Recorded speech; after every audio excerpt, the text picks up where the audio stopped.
Hi, I'm Scott Amos, executive producer on Tomb Raider Definitive Edition, and this Dev Diary will explore what makes a next-gen Lara.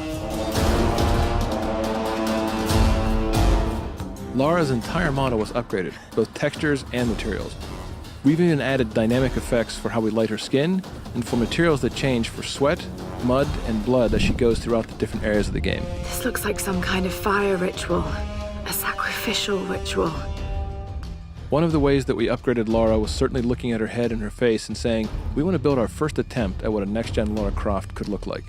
Lara's head has been retopologized and increased in resolution for a higher fidelity and appearance. Her head was literally rebuilt from scratch with over 5 times the density and improvements on her eyes, nose, mouth, and cheeks, and all of her textures are at a higher resolution as well. The next big area for us to focus on upgrading Lara was something we could only do on next-gen. For Lara, her hair is one of the biggest elements you'll constantly see from a third-person camera running through an action adventure. So we added tress effects, custom written and custom optimized for next-gen consoles. I hope this thing still works. This technique allows for all the individual strands of her hair to actually be calculated as a simulation in physics to react to wind, weather, and as she moves, runs, or she's even hanging upside down in the world, giving amazing fidelity to how this character looks on screen. One of the other ways we wanted to upgrade Lara was specifically looking at her skin. It's a very big deal. It's another part of her character that you see a lot, and she goes through so many big changes in this world where she gets muddy, or bloody, or wet from all the rain, or when wading through stagnant pools.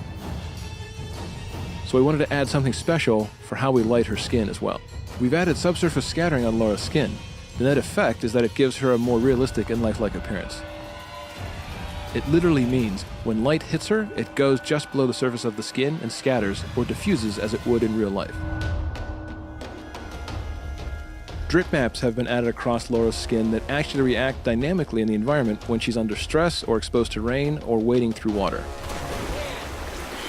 These drip maps are effectively textures or wraps overlaid on top of the model at different locations that are turned on or off during certain game events.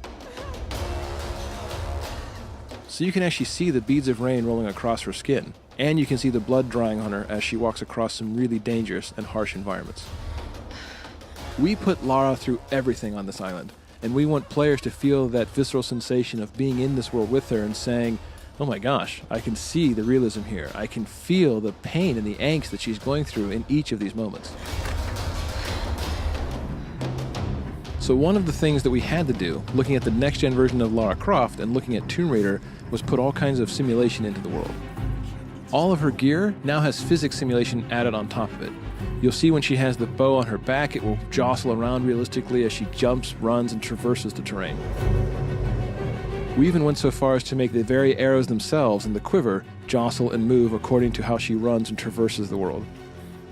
You'll even see things like the radio that is strapped to her back, pistol in her holster, and more importantly, one of the key pieces of equipment, her climbing axe, swinging naturally as she runs around or climbs or hangs from various areas. It adds that nice subtle nuance that when people see it, it just makes the world feel more realistic. It makes her feel more grounded and cohesive rather than props that are just stuck to her. This gear is actually tied to her in a realistic way. So this is just a glimpse at how we made a next-gen Lara. From the different effects we added to the dynamically changing materials on Lara's skin. From all the new head, face, and tress effects hair to the physics we added to the gear itself. This is truly the definitive edition of Tomb Raider.